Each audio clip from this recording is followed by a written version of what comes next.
বহুমূল্যের সেগুন কাঠ সহ একটি পিকআপ ভ্যান আটক করলেন বন দপ্তরের কর্তারা।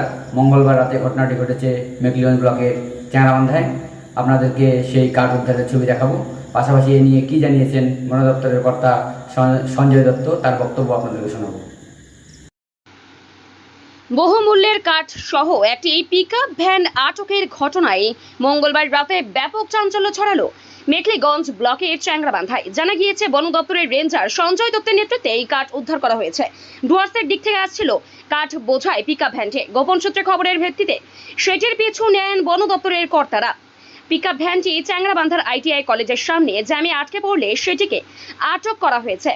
খবর পেয়ে মেখলিগঞ্জ থানার পুলিশ ঘটনাস্থলে ছুটে আসেন, তবে চালক পালিয়ে যান। পিকআপ ভ্যানটিতে সেগুন কাঠ বোঝাই ছিল বলে জানা গিয়েছে।